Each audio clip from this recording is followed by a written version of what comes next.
My name is Masai. I'm from Ethiopia and I work with the Center for International Private Enterprise.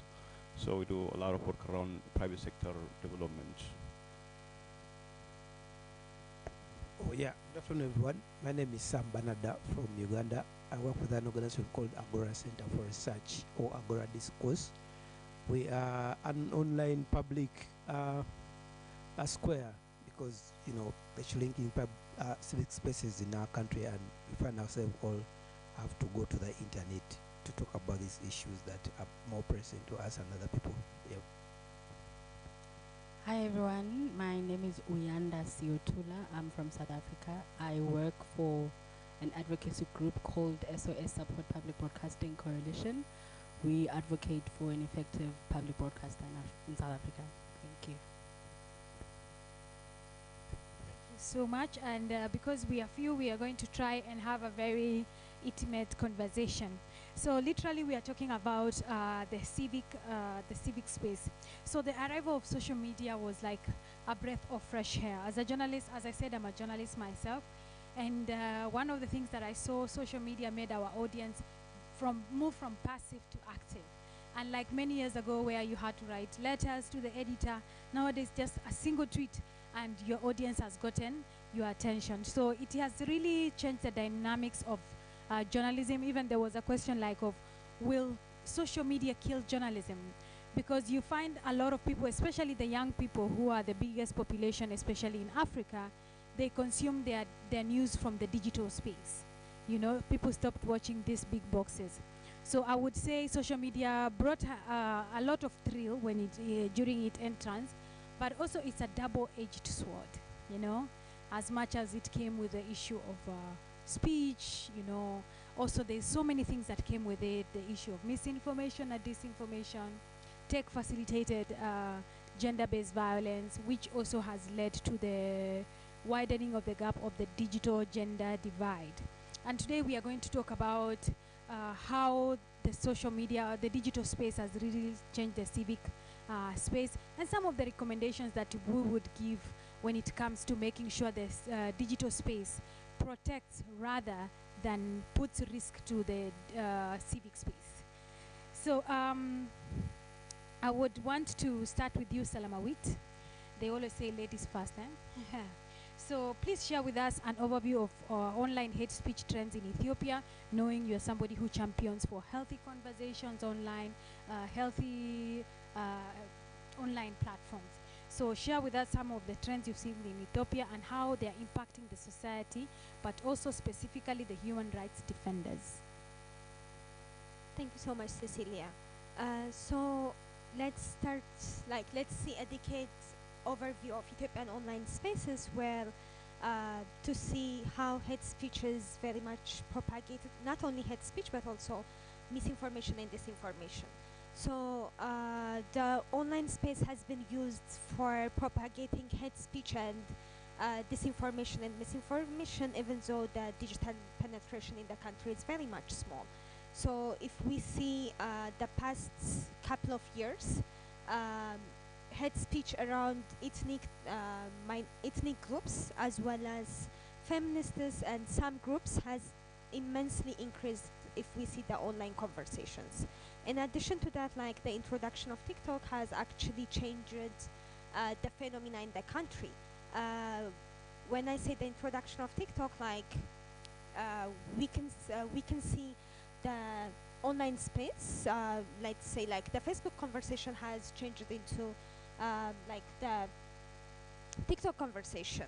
It's not like a new invention per se, but content moderation when in this kind of app is very much limited, so it has increased the hate speech and also disinformation. And how it has affected the human rights defenders. So let's see the general phenomena again. So disinformation and hate speech has affected them very much, especially in the context of war and conflicts. So let's take what has happened in December 2021. So one journalist, an online media journalist, actually posted, it's important to put one ethnic group in containment because of the war situation, and they were advancing, the people were saying like they were advancing toward this. So because of that post in Facebook, many people from that ethnic group were being harassed, and they were actually being imprisoned because of that post, because he said we need to put them in containment. So the other issue is a recent trend we can see is a hateful content or a hateful speech around feminists, because they are calling out not only the state but also many men who are like, not only men, like the patriarchy system in general, and mostly it's men that are benefiting from that system. So it's very much affecting human rights defenders and also journalists, and because of such kind of posts, especially because of the disinformation and how the government is acting to those kind of posts. Some of them are kind of leaving the country, and some of them were like their freedom of expression was being suppressed, and they are not posting anything. Okay, so we also see the issue of self-censorship when you say they stop like posting stuff and all that. We know, unfortunately, there is the issue of war in Ethiopia. I would also want to know like what measures has the government taken when it comes to the digital platform to curb the issue of hate speech and also to curb the issue of disinformation. For example, in Kenya, like we had protests the other day, you know, and there was a lot of digital activism, but also there was the negative side of the digital activism, which really contributed to the government escalating, because the government was the enemy in this case. So what has the government done to control also some of those vices on the digital platform? So we can see it from a legislative point of view, and we can see it how the government is using it as well. In 2019, the government actually enacted this proclamation on anti-hate speech and disinformation proclamation, but we've been seeing it how, if we see how the government is using it, it's using it for its will. So we have seen how different journalists were subject to that law, and the court was using that law whenever it's against the government, not like to actually mitigate disinformation and hate speech. So the other is like, as I said, like the government is using it for its own benefit, not for the benefit of the people. So the legislative is that, and but other than that, like we have seen many people posting hateful content in online spaces, but if it is benefiting the government is not going to act on it. And I think the case is very similar in most of our African countries with these cybersecurity laws, and we can talk about it in when it comes to the Q&A question, where you find the government are creating laws, but they are more of repressive laws to limit freedom of expression online, because it has been a very clear case in Kenya, and luckily Article 19 and a lot of civil society organizations went to court, and a lot of the contentious clause were removed, but unfortunately still the law is very vague on this issue. Anyway, let me move to my other panelists. So how is the digital civic space landscape in your country? What are some of the key challenges that the civil organization and human rights defenders are facing in terms of exercising their right to freedom of expression in the online space? And thank you so much, Cecilia, and welcome again for this panel. And first of all, I would like to start that the nutshell of this question is like there is an opportunity mixed with challenges. So if I just expand the opportunities that we have in the digital space in Somalia, is that the usage of internet is growing, and even the affordability of the internet is very much better and compared to other countries in the continent. And a lot of people are embracing to use the technology through different ways, through health, education, and economic, and development, and through entrepreneurship process. And so these are the development of the space. And I don't know if anyone have seen it. There was a report in I think in 2023 which was saying Somalia is one of the leading countries which is more cheaper, in terms of mobile data. So you can get and 1 GB of data, mobile data less than $1. So there is a lot of private sector competition in this sector. And maybe for your information, the internet of Somalia is controlled by the private for as of now, and because of they have been taking the control of these since the collapse of the government in 1990, and since then the government haven't taking the charge of that internet. So that's maybe one of the reasons we are seeing a lot of internet and accessibility in Somalia. And if I come back to in terms of challenges, of course there are a lot of challenges. We share the challenges with other continent with the other countries in the continent, especially with Ethiopia. That's our neighbor. So there is a huge and freedom of expression issues, and especially when the and when people or maybe journalists or someone who is a critic with the government posts some information on the online, and we have been and recorded and observed some arrests that the government made and by with the journalists who made comments on the internet. So these are one of the things that we are seeing the challenge in terms of gender gap. There is a huge gender gap, and when it comes to the female and activity inclusion in the internet, and that's one area that as a digital shelter we are doing an initiative is to make the internet inclusive, so that we are building capacities with female. And finally, maybe some other people can say and comment on this, but we have seen some online and trolls that are organized and paid, and so especially during the election times. And so these are also challenges which and they also treat, and they attack and the human rights defenders and everyone who makes comment or post something that's not pleasing what their side. So this is also one challenge we have seen and in the past few years. So these are the things we have observed so now.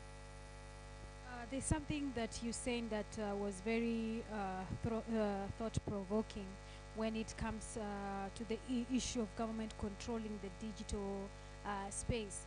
We know in most parts of the country, like the big telecom companies are private companies. However, the government have a lot of say in those companies. A clear case, there's the big telecom in Kenya is called Safaricom, and during the protest on 25th of June, there was issues that they leaked the data of these young people to the government, and unfortunately the government was able to track some of the people. As much as there is no evidence, we know that when the government wants something, they will get it. So my question is, when it comes to the issue of digital habits, when it comes to the issue of digital safety, like your organization Digital Shelter, do you people do trainings, and what has been the response when it comes to some of these things? Because what leads to some of these things is also our digital habits are quite poor. That is when it comes to protective information and all that. And thank you so much. Yes, and in terms of digital and safety and security, this is one of our strongest areas that we work in Somalia. And we have been conducting training on digital safety and security for a variety of people, including journalists, which we have seen that they are not well and knowledgeable compared regarding to the digital security. And we have been a lot of journalists who have seen or experienced attacks and also hacking sometimes. And so we started a couple of initiatives with collaboration with other partners, including CIPESA and also other partners, so that we conducted trainings on digital safety how to and secure your account is, and we have introduced them a lot of tools, including even Tor, which we have conducted several trainings, especially in the last 1 year. We have trained more than 20 journalists who came from different, journalists and media outlets, and introduced these, privacy protection tools. So these trainings are always core for our institution, and we are now expanding even not only in the capital Mogadishu, but also in the other part of the country. Yes, for those who don't know about Tor, it is the Onion Router network, and Tor is open source tools that is able to safeguard your information online. They have a browser, the Tor browser. They also have a VPN now, right? It will be launched, yes. That's the last time I heard, because right now a lot of people are talking about VPN, especially after the protest. So I can't wait to see it being launched, yes.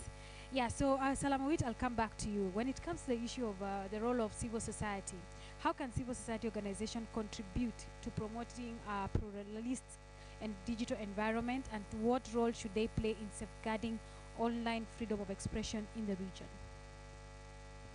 Thank you, Cecilia.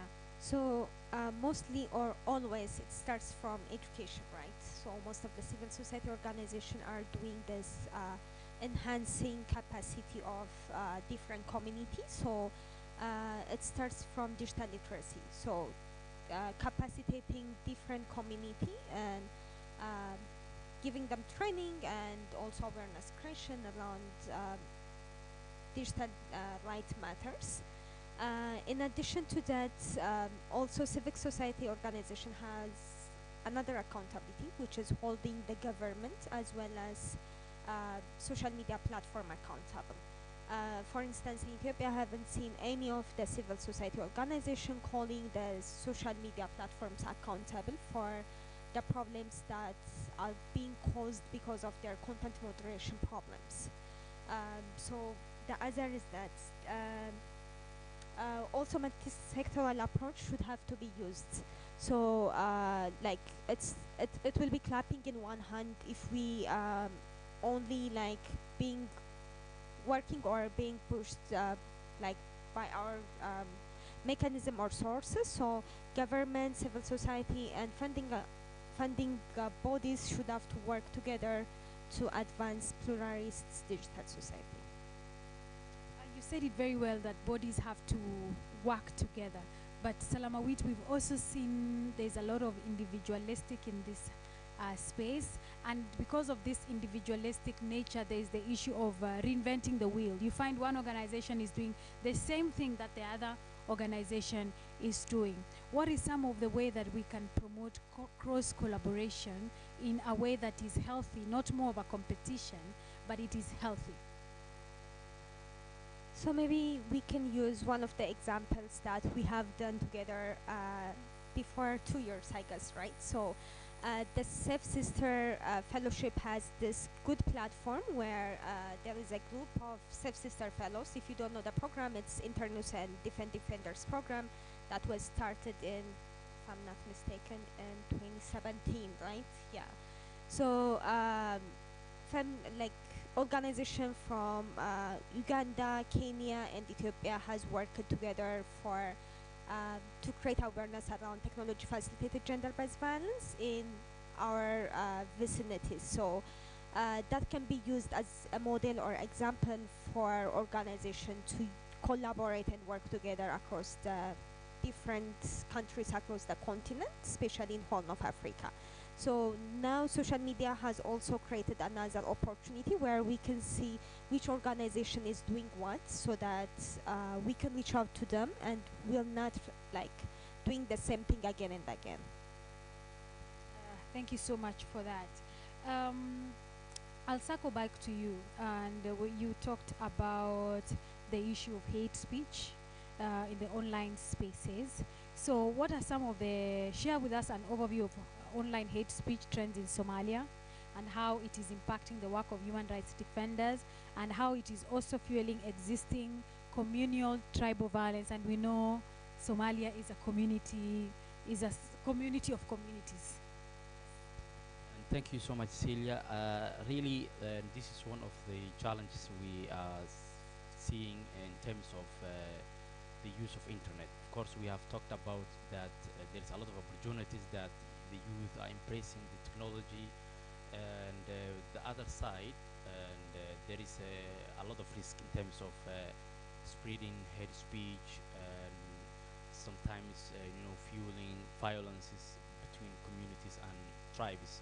As you said, the country is made of different tribes, so we have seen so many cases where two tribe are having fight against each other, and then the internet and people are fueling the same issue, and they are taking these issues online, and they are making a lot of violence and hate speech around there. So, and of course, one example we can take is that in the last year we have seen some fighting between two tribes in the north part of the country, and we have seen a lot of people, not only even those inside Somalia, but also those live in diaspora, which we can also include in the equation, because they are also using internet. They are far away from the country, and then they are using their online accounts to fuel and violences, and so that they come live, especially, and the different platforms of the social media. So they come live. Some of them, they take photos of and one tribe doing something bad with other tribes. So these are the things that now we are seeing. And one thing I think we need to reiterate is the issue that Salamwed was touched, which is content moderation issue. And we haven't seen very effective content moderation by the social media platforms, and we need to mobilize and join forces, maybe in the Somali community and Ethiopian communities, since we are in the same area, so that we can held accountable with the social media platforms, so that they can develop and invest in terms of content moderation and mechanisms, and because this at least will help to detect some of the some of the contents that are not good for the communities. Yeah. Thank you so much for that. Salamawit, I'll come to you. You're a feminist researcher, and when it comes to these tech platforms, what do you think should be their role when it comes to protecting the civic space? Because we know the civic space is really shrinking, and the digital space is also contributing to the civic space shrinking. So I think one of the issue that they should be working, as mentioned by Abdul Fattah, which is they should invest more in especially human content moderator, and work in that area. In addition, like mostly they see sub-Saharan Africa as one, but like we have different identities, right? So they should have to have different offices in the region and study the regional issue. The other is they also don't give like special attention when it comes to technology facilitated gender-based violence, and this might be because we don't have a particular lexicon. It has been discussed in this room previously, so that contributes to that as well. So developing lexicon might solve many of the issues, not only related to technology facilitated gender-based violence, but to mitigate like derogatory content that might create like problems in different parts of the countries in the continent. Thank you so much. You bring in a very interesting point, the issue of language, which we know has also left a lot of people of the digital space. For some of us who come from countries where English is not our first language, you find some people cannot engage on the online space. And when it comes to the civil society space, you find there are so many civil society organizations, some based out of Nairobi, and some of them are based in very rural areas of Kenya, and most of them actually operate in mother tongue. And because of this language barrier, you find that they cannot use the digital space, and this also has contributed to the digital divide and also the digital gender divide. So one thing I would want, the last question I would ask you, Abdul, when it comes to the issue of language, especially us who come from English where countries where we don't speak, like English is not our first language, what should be the role of these tech platforms? And thank you so much. I think, and we have said that, and we need the social media platforms to invest a lot in terms of, promoting, I mean, developing and human content moderation, and for these and communities who live in the Horn of Africa. As Salamat said, there is a huge, communities live there. A lot of, speak different languages, dialect is so, and it's very important point to raise awareness and also maybe mobilize and request to these social media platforms. Some of them have also have been and collaborating with us sometimes as a digital shelter, and although it was not consistent, but sometimes we have seen some social media platforms were approaching civil society organizations like us and asking to comment some of the posts that they have seen, and many people were reporting. So and we have supported them in that cases, but I think there is a need for huge investment and and shedding lights on this issue of content moderation. Thank you so much for that. There's a certain quote I really like, and the writer said, "There's no better time to be alive than now because of the internet." And during the protest in Kenya, 25th of June, young people were actually translating the constitution in mother tongue so that our mothers and our grandmothers can understand why we are protesting. So I feel also us as part of the civil society that we can curate ways. If the tech platforms are not doing it for us, then I feel like we need to take an initiative so that we don't leave anyone behind. So I would like to open up the floor for any questions or comments.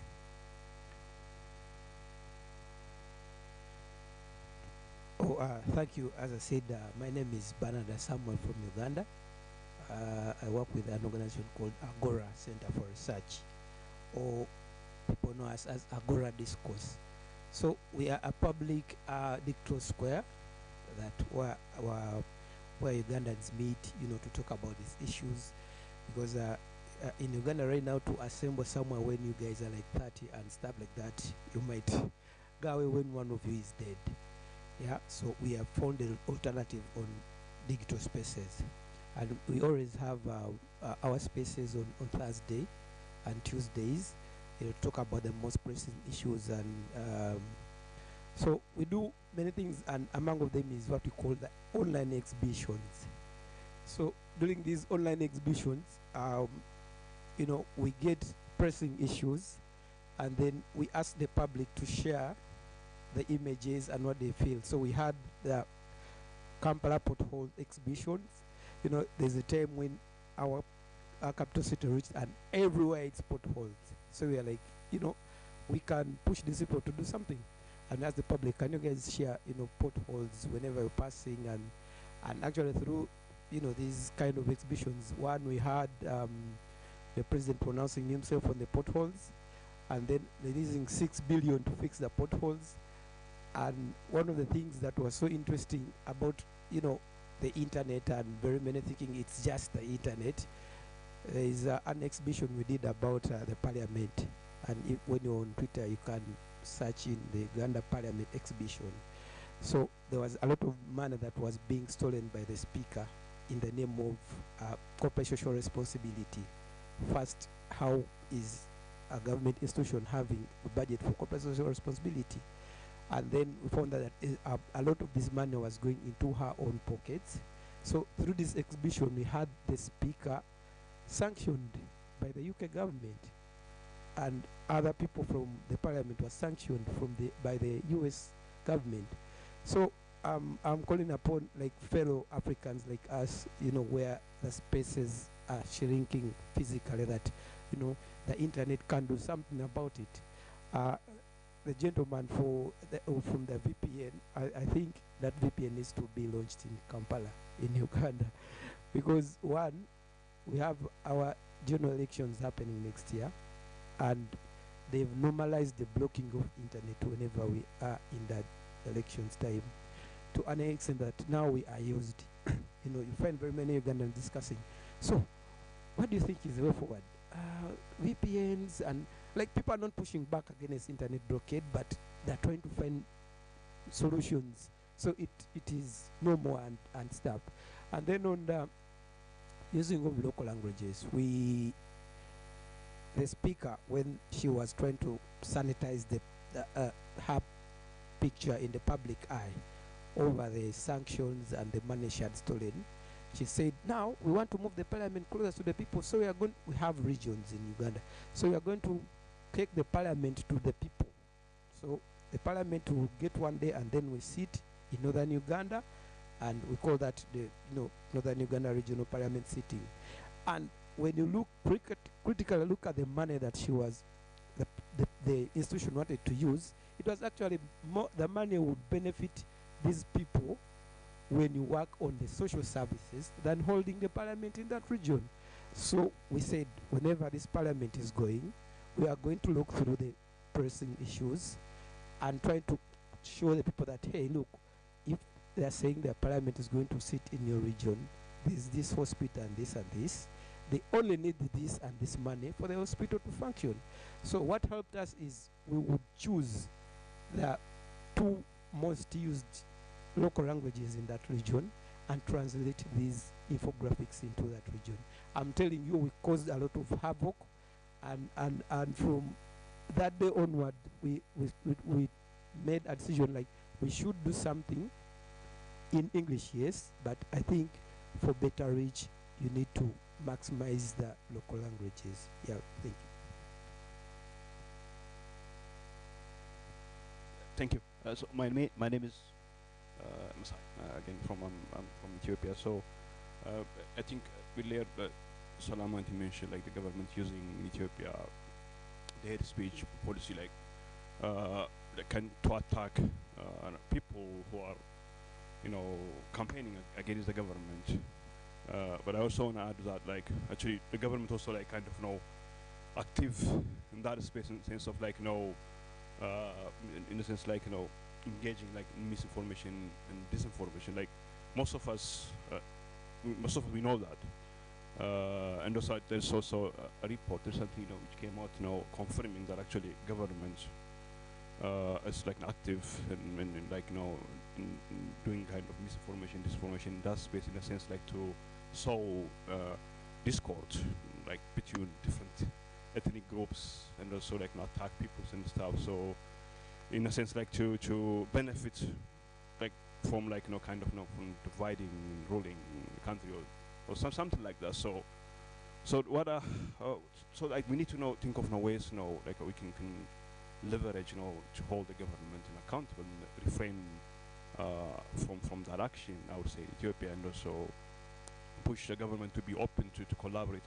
You mentioned earlier, like, CSOs also collaborating, working together, and stuff. So collaborate with CSOs in a sense, like, addressing that issue, sustainability, because how do you expect the common people to refrain from using the digital space to just like, kind of what do you call it, like I'm missing this all. So how do you expect, like, the common people to refrain from using the digital space to sow hate when the government is actually active in that area? Okay, thank you very much. So my name is Omar Ndiaye. I'm from Senegal. I work for journalism school. I'm a general coordinator, so I'm also interested into these topics. Just talking about how to make sure that we achieve digital space or make it make it widespread into our environment. I think choosing the timing is also important because, as you all know, in Africa, whenever we are close to the election, it's always a problem because the government, most of the time, they are in a defensive position. So after the election, maybe the best way or the best timing in order to push for these things. But we need regulation, but we need also to come prepared. Because if you want free space, digital rights, everyone have it, without solutions as to refrain hate speeches and things like that, it might be a problem for us too. We advocate for digital rights. We advocate for promoting the pluralistic of digital space. That's the one that we want. But we also need to come with solutions as how to refrain hate speeches. I think, if we don't do that, it will be just like an open highway where everyone can just post whatever they want, do whatever they want. The government, as you know, as you just mentioned, sometimes they have their trolls. They pay them, and they are the one feeding those news. And that, well, what can we do about that? So if we don't have solutions as to restrict, not to restrict, but to have a structure to make sure that yes, everyone can use it, even the rural areas. I mean, people have now solutions. Even in the case of disinformation, for example, people have the right tools to recognize that this is fake, this is not fake, this is real. So, I mean, this civil society or this organization have done fact checking on this topic or that topic. So these are the results. Giving them that digital literacy is also important. We need also to put that into the programs, training the populations, as she says, using local languages, using infographics. Sometimes it might work, especially in rural areas. They don't have time to be reading a long speech or a long text, but maybe a video, especially TikTok. I know that even in elderly people, TikTok is very famous. You can see ladies or grandparents who stay long up to 4 a.m. or 4 a.m. listening to TikTok or watching videos and things like that. So those are tools I think that we can use, making it into our local, preparing content, disseminating it through those apps, and make sure that all the population knows about it. But as a civil society, we need to come with solution. We need to come prepared, because once we sit at the table of negotiation with the local authorities, they will advocate, yes, because it's just their speeches, their slogan. Yes, we want to advocate for digital space. You're right. You have to push for it. But whenever it comes to elections, they change altogether. It's like there's not these kind of people that were here advocating for that. And they will have their trolls doing whatever they want into the internet just as to feed their narrative. And once they get the election, they're elected, and then after it's over. So I think choosing the timing, having the right message, putting into the right model also would help increase that. But there is also the lady, Dr. Salamawita Tezara. The issue you mentioned about cultural identity and the cultural realities that exist in different countries, those also needs to be taken into account. I don't know well about Somalia, but you come in Senegal, we all live together, we have lots of ethnic groups. But sometimes you can see into the comments of certain websites, certain HPs regarding that you are Fulani, you are Jola, you are this, you are that. It's not very in a very larger scale, but we need also to take care of those things. The specificities of the ethnic groups. These are things that needs to be taken into account while we're working onto these things. But anyway, I think civil society, we need to be heard, we need to be loud, we need to make sure that all the civil society, at least we have a common ground or common acceptance. So this is what we need to put on the table. So whenever we go to the table of negotiation, this is our position, and also what we want, and we come with solutions, not just wait for the government to come with everything. Because if we let them to stick, they will beat us with it. Okay, thank you.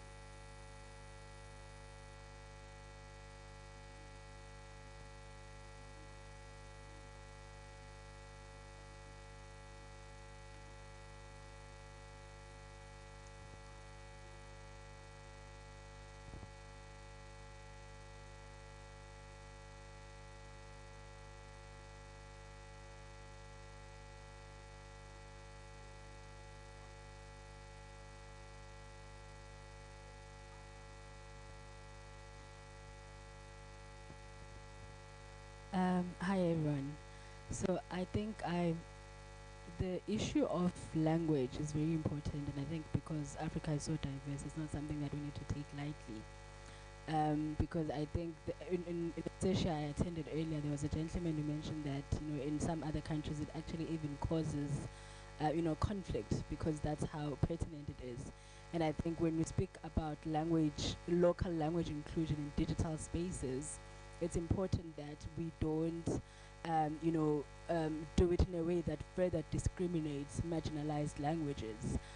Because as advocacy group, a lot of people will maybe tend to advocate for certain languages to be the ones that are included in digital spaces, just to make sure that there is inclusion and people are able to access information in their own languages. But I think we need to be very careful and ensure that various languages, especially the marginalized, are also brought into the digital space, because we want to create an inclusive space so that people are able to access information and they're not left out, because information is actually very important in ensuring that people make informed decisions. So I think that's one thing I wanted to touch on, but I'm not sure if maybe any of the panelists have suggestions on how we can actually go about making sure that that's something that we implement as civil society organizations in our local areas. And then I just wanted to ask the gentleman as well, if because you spoke about the trainings that you carry out, how do you measure impact and ensure that your goals and your missions have been fulfilled?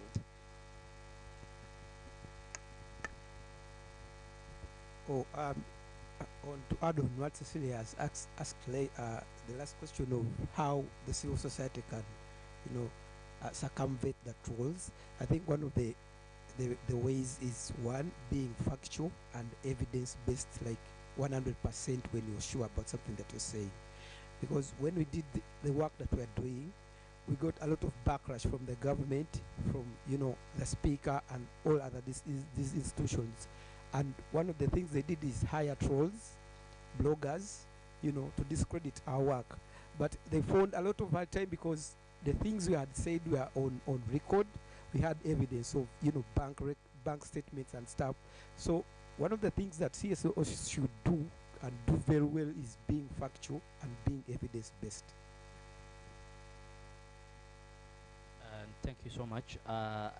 I really appreciate your comments. You have touched on a very good points, and from talking about and the importance of localization, or and empowering the local language, and also internet shutdowns, and also importance of timing when it comes to engaging with the government. So all these are very good comments, and I really amplify and reiterate all of them. So to answer the question my sister asked me, which is how do you measure the impact of the training you conduct? Of course, and capacity building is one of the key pillars, and when it comes to educating people or certain group on certain topic, especially for our case, digital safety and security. So what we do is, first of all, we come up with criteria to select the right people for this training. Let us say there is an election that's coming in the country, or we have a federal member of states, so there is a federal system in the country. So there is a certain an election coming, certain state having election. So we have that kind of criteria. We pick the journalists in that area. We give them training on how to to cover the election, while making sure their safety in terms of digital and also their devices. So this is one of the one of the measures we use. Also, and another way that we use is that, and we have been realized that only training people won't make more and want to make them more accountable. So to create some sort of pressure for them to get the knowledge, we add TOT training with the same group. For example, you are attending this training for 5 days or maybe a week, and then we give them another 2 days of training with TOT, and then ask them to train other colleagues from their and respective institutions. And we have seen many of them have been doing this, because when someone gives a role of training other people, they take the training seriously, and they do it. So also we have an initiative which is meetups. We don't just train people from time to time. We have a meetup and monthly meetups. Some of them sometimes we conduct it virtually. It's not possible all the time physically. So in those meetups we invite them so that they can talk about the kind of activities they are doing. Sometimes we ask them how and are there any challenge issues that they are facing. So these meetups, they give us very good feedback, and we have seen that they are more engaged with our training program. So these are the issues that we use for impacting missions. Thank you so much. I would want to now to come to your closing remarks concerning this issue. Thank you so much, Cecilia. Maybe I will build upon the issues that were mentioned by the participant as well as you and Abdul Fattah. So government facilitated or coordinated fake news and hate speech is very much widespread. So one of the things we can do is having evidence and calling the government out. Usually it's very much important to call the government out whenever they do that. And they're very much coordinated. They have money. I know in some countries the civic space is very much shrinking, and it might get us into troubles. But one of the issue that was mentioned in previous room was about like working with the international bodies. So whenever you do with you work with the international bodies, they have a better power, and government usually fear those powers because it comes with sanctions, it comes with some kind of restrictions. In addition to that, like working together across like different regions, especially in Horn of Africa, is very much important to do not start from the scratch. So one of the things I have learned from Abdul Fattah now is the meetups, and we will be implementing that under She Secures, where we train different young women human rights defender, and women journalists, so that we can organize meetups and we can see how we can leverage that. Also, as a civil society, we need to start working together as civil society, as well as we need to start working with the government as well, and we need to be prepared. Thank you so much, Salamawit.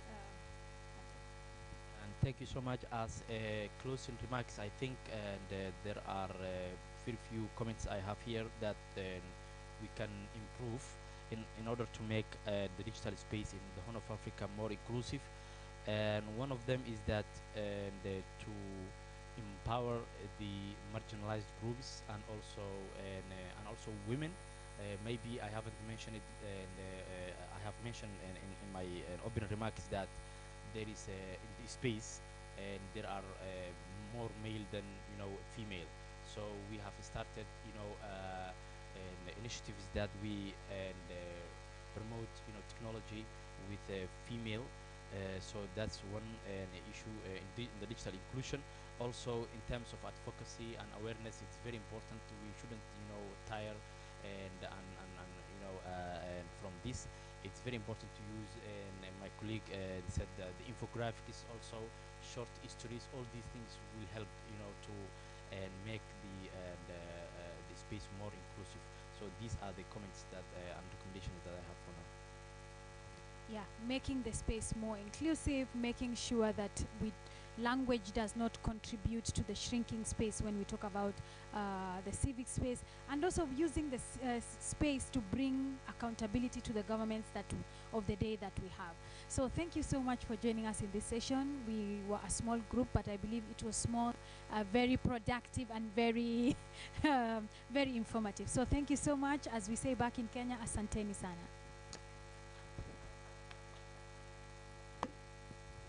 Oh, that means thank you so much, so that I don't use language to keep people away.